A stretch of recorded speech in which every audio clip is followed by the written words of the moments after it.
Some see him as an innovative visionary who sparked a computer revolution. Others see him as a modern-day robber baron whose predatory practices have stifled competition in the software industry. Regardless of what his supporters and detractors may think, few can argue that Bill Gates is one of, if not the most successful entrepreneur of the 20th century. In just 25 years, he built a two-man operation into a multi-billion-dollar colossus and made himself the richest man in the world somewhere along the way. Yet, he accomplished his feat not by inventing new technology, but by taking existing technology, adapting it to a specific market, and then dominating that market through innovative promotion and cunning business savvy. Gates' first exposure to computers came while he was attending the prestigious Lakeside School in Seattle. A local company offered the use of its computer to the school through a teletype link, and young Gates became entranced by the possibilities of the primitive machine. Along with fellow student Paul Allen, he began teaching class to work in the school's computer room. Their work would soon pay off. When Gates was 15, he and Allen went into business together. The two teams netted $20,000 with Traf Data, a program they developed to measure traffic flow in the Seattle area. Despite his love and obvious aptitude for computer programming, and perhaps because of his father's influence, Gates entered Harvard in the fall of 1973. By his own admission, he was there in body, out not in spirit, preferring to spend his time playing poker and video games rather than attending class.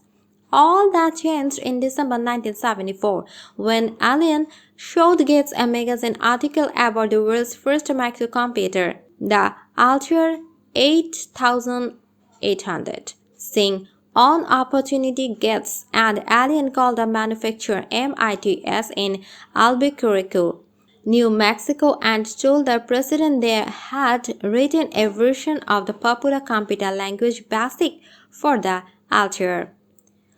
When he said he'd like to see it, Gates and Allen, who actually had not written anything, started working day and night in Harvard's computer lab. Because they did not have an Altair to work on, they are forced to simulate it on their other computers. When Allen flew to Albuquerque to test and program on the Altair, neither he nor Gates was sure it would run, but run it did. Gates dropped out of Harvard and moved with Allen to Albuquerque, where they officially established Microsoft. MIT's collapsed shortly thereafter, but Gates and Allen are already writing software for other computer startups including Commodore, Apple, and Tandy Corp. The duo moved the company to Seattle in 1979, and that's when Microsoft hit the big time. When Gates learned IBM was having trouble obtaining an operating system for its new PC, he brought an existing operating system from a small shuttle company for $15,000, developed it into MS-DOS. That licensed it to IBM. The genius of the IBM deal, masterminded by Gates, was that while IBM got MS-DOS, Microsoft retained the right to license it to other computer makers. Much as Gates had anticipated, after the first IBM PCs were released, cloners such as Compaq began producing compatible PCs, and the market was soon flooded with clones like IBM, rather than produce their own operating system. The cloners decided it was cheaper to purchase MS-DOS off the shelf. As a result, MS-DOS became the standard operating system for the industry, and Microsoft sales soared from $7 million in 1980 to $16 million in 1981. Microsoft expanded into applications software and continued to grow unchecked until 1984, when Apple introduced the first Macintosh computer. The Macintosh's sleek graphical user interface was far easier to use than MS-DOS and threatened to make the Microsoft program obsolete. In response to their threat, Gates announced that Microsoft was developing its own GUI-based operating system called Windows. Gates then took Microsoft public in 1986 to generate capital. The IPO was a roaring success, making Gates one of the wealthiest people in the country overnight. When Windows was finally released in 1985, it wasn't exactly the breakthrough Gates had predicted. Critics claimed it was slow and cumbersome. Apple was not exactly pleased either. They saw Windows as a trip of the Macintosh operating system and should. The case would drag on until the mid-1990s, when the courts finally decided that Apple should had no merit. Meanwhile, Gates worked on improving Windows. Subsequent versions of the program ran faster and froze less frequently. Third-party programmers began developing Windows-based programs, and Microsoft-owned applicants became not sellers. By 1993, Windows was selling at a rate of 1 million copies per month and was estimated to be running on nearly 85% of the world's computers.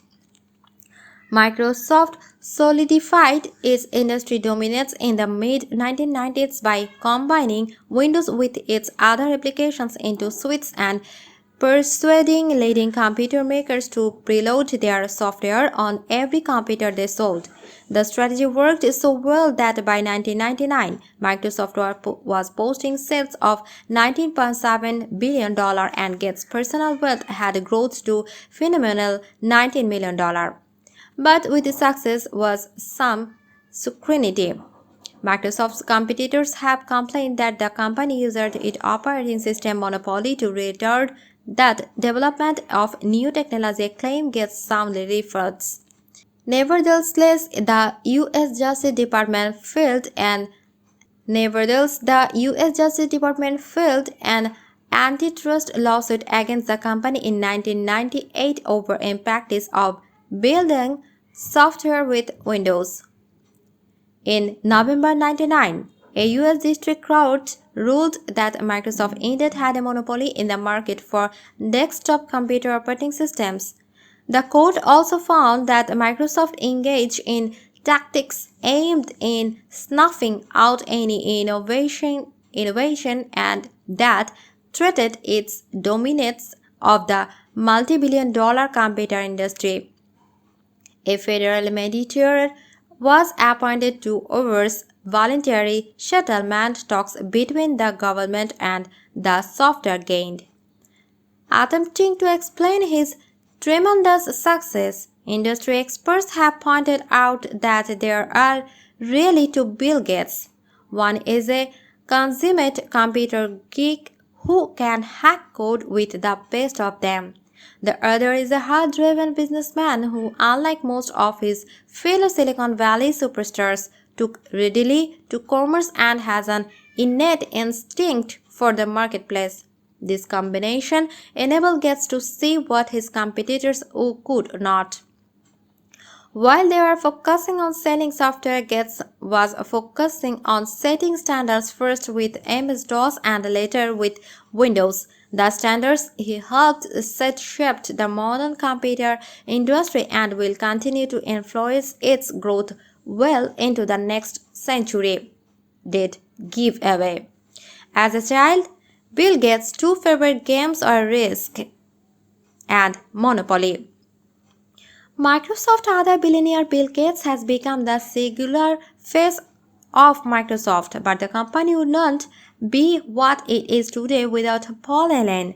It was Allen who primarily wrote Microsoft's first program, and according to Microsoft veterans, he combined the company's biggest success, including MS, DOS, Windows, and Microsoft Word. But Allen reached a turning point in 1983 when he was diagnosed with Hodgkin's disease. Forced to rethink his priorities, Allen resigned from his day-to-day duties at Microsoft and resolved to spend more time enjoying and luxuries his great wealth could afford.